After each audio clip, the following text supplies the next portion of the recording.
ভীষণ উপকারী বিট দিয়ে আজ এমন মজাদার কাবাব বানাবো, খেয়ে কেউ বিশ্বাসই করবে না এটা বিট দিয়ে তৈরি।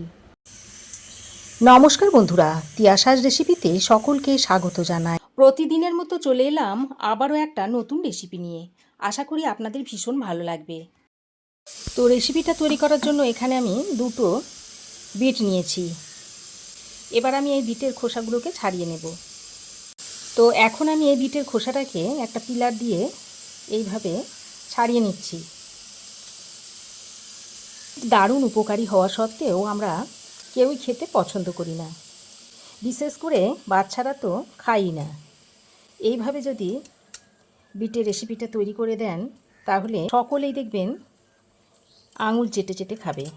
তো দেখুন বিটের খোসাটাকে আমি ছাড়িয়ে নিয়েছি। এবার এই বিটটাকে কেটে নেব। মুখের অংশটা কেটে ফেলে দিচ্ছি। তারপর এই বিটটাকে এইভাবে একটু ছোট ছোট করে টুকরো করে নেব। প্রথমে আমি এরকম রিং আকারে বিটটাকে কেটে নিচ্ছি, তারপরে এর থেকে এরকম ছোট ছোট টুকরো করে নিচ্ছি। তো দেখুন বিটটাকে এরকম ছোট ছোট করে টুকরো করে নিচ্ছি।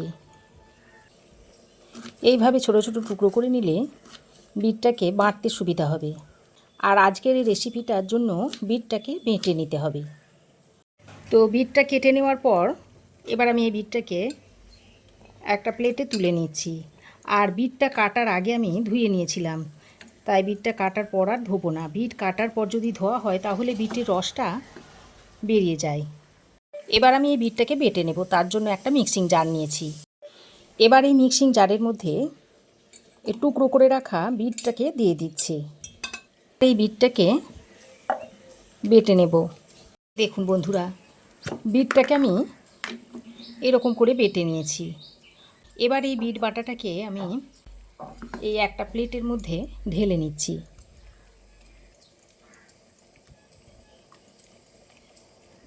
তো বিটটাকে আমি একটা প্লেটে ঢেলে নিয়েছি। এবার আমি এখানে এক বাটি মতো নিয়েছি ছোলার ডাল। আর এই ছোলার ডালটাকে আমি 5-6 ঘন্টা মতো ভিজিয়ে রেখে দিয়েছিলাম। আর দেখুন ডালটা ভিজে অনেকটাই নরম হয়ে গেছে। এবার এই ডালটাকে বেটে নিতে হবে। তো ডালটাকে বেটে নেওয়ার জন্য একটা মিক্সিং জার নিয়েছি। এই মিক্সিং জারের মধ্যে প্রথমে ডালটাকে ভরে নিচ্ছি। তারপর এর মধ্যে দিয়ে দিচ্ছি একটা কাঁচা লঙ্কা আর দিয়ে দিচ্ছি 2 টুকরো আদা। এবার এই আদা আর কাঁচা লঙ্কাটা দিয়ে ডালটাকে এইরকম একটু মিহি করে বেটে নিয়েছি। এবার আমি গ্যাস অন করে কড়াই গরম করে নিয়েছি। তারপর এর মধ্যে দিয়ে দিচ্ছি 1 চামচ মতো সর্ষের তেল। তো তেল ভালো করে গরম করে এর মধ্যে দিয়ে দিচ্ছি অল্প পরিমাণে একটু গোটা জিরে আর সামান্য পরিমাণে একটু হিং দিয়ে দিচ্ছি, যাতে স্বাদটা খুব ভালো হয়। এবার ফোড়নটাকে কিছুক্ষণ ভেজে নিচ্ছি। তারপর এর মধ্যে বেটে রাখা বিটটা দিয়ে দিচ্ছি।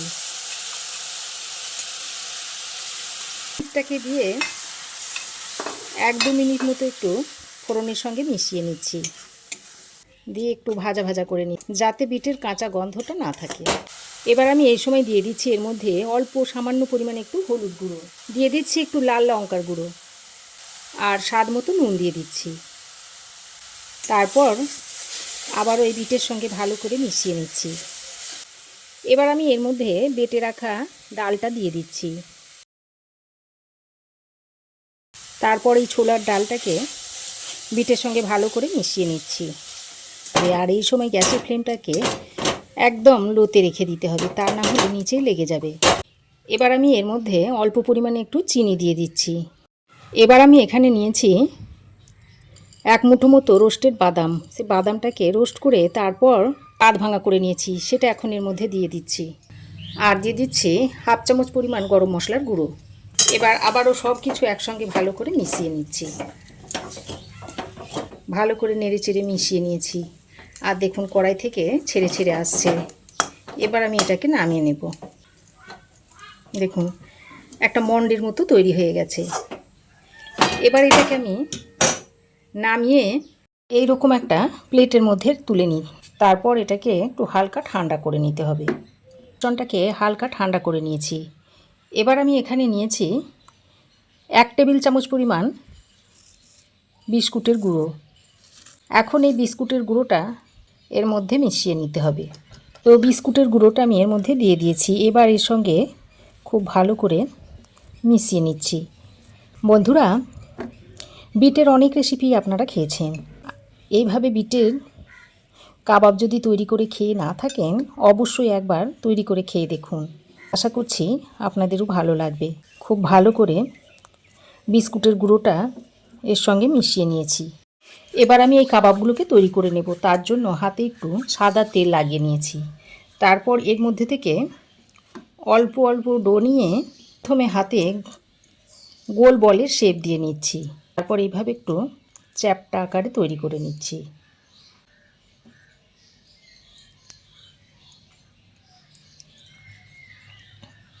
দেখুন, একটা আমি তৈরি করে নিয়েছি।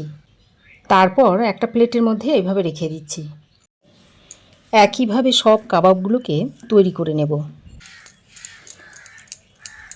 আমি এইভাবে চ্যাপ্টা শেপে তৈরি করে নিচ্ছি। আপনারা যে কোনো শেপে তৈরি করে নিতে পারেন। এবার এটাকেও এই প্লেটে রেখে দিচ্ছি।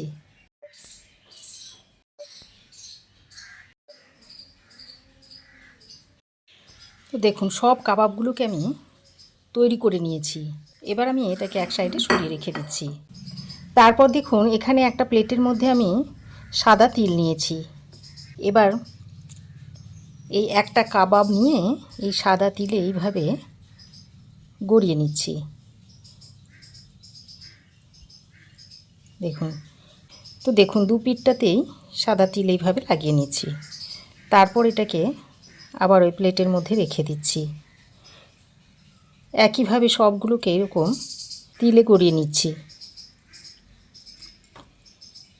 এভাবে যদি একটু তিল দিয়ে কাবাবটা তৈরি করেন, দেখবেন খেতে দুর্দান্ত লাগবে, অসম্ভব টেস্টি হয়, কি বলবো আপনাদের। দেখুন, সব কটা কাবাবকে আমি সাদা তিলে গড়িয়ে নিয়েছি। এবার কাবাবগুলো ভেজে নেওয়ার জন্য একটা ফ্রাই প্যান গরম করে নিয়েছি। তারপর এই ফ্রাই প্যানের মধ্যে দিয়ে দিচ্ছি তেল, সাদা তেল দিয়ে দিচ্ছি। আর আমি এই কাবাবগুলোকে শ্যালো ফ্রাই করব, তাই অল্প পরিমাণে একটু তেল দিয়ে দিয়েছি। তারপর ওই যে কাবাবগুলো তৈরি করে রেখে দিয়েছিলাম, সেগুলো একে একে এর মধ্যে দিয়ে দিচ্ছি।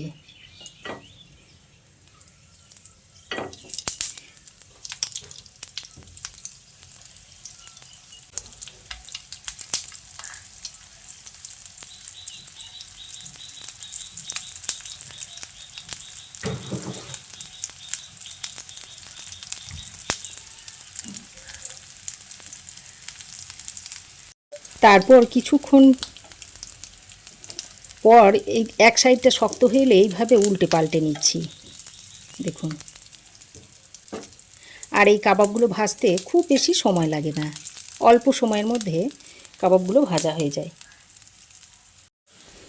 এইভাবে উল্টে পাল্টে কাবাবগুলোকে সুন্দর করে ভেজে নিতে হবে।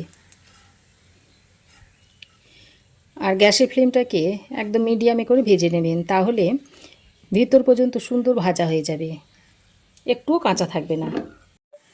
তো দেখুন, কাবাবগুলো ভাজা হয়ে গেছে। এখন আমি এই কাবাবগুলোকে তুলে নিচ্ছি। দেখুন, দেখতে কি দুর্দান্ত হয়েছে। আর এই তিলটা দেওয়ার কারণে কাবাবগুলো খেতে অসাধারণ হবে। তারপর এটাকে একটা প্লেটে তুলে রেখে দিচ্ছি।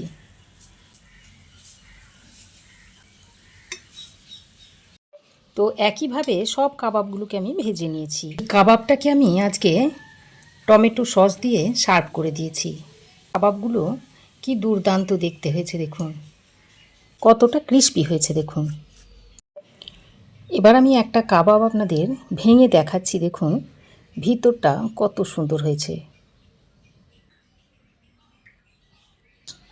টমেটো সস, পুদিনা চাটনি যে কোনো কিছুর সঙ্গেই আপনারা খেতে পারেন। তাহলে বন্ধুরা, আমার এই আজকের দুর্দান্ত স্বাদের নিরামিষ বিটের রেসিপি আপনাদের কেমন লাগলো অবশ্যই একটা কমেন্ট করে জানাবেন। ভালো লাগলে একটা লাইক ও শেয়ার করবেন। পাশে থাকা বেল আইকনটাও অবশ্যই প্রেস করে দেবেন। আর আমার চ্যানেলে যদি নতুন হয়ে থাকেন তো প্লিজ চ্যানেলটাকে সাবস্ক্রাইব করার অনুরোধ রইল। আজ এ পর্যন্তই। আবার দেখা হবে নতুন কোনো রেসিপি নিয়ে নেক্সট এপিসোডে। সে পর্যন্ত ভালো থাকবেন, সুস্থ থাকবেন। ধন্যবাদ।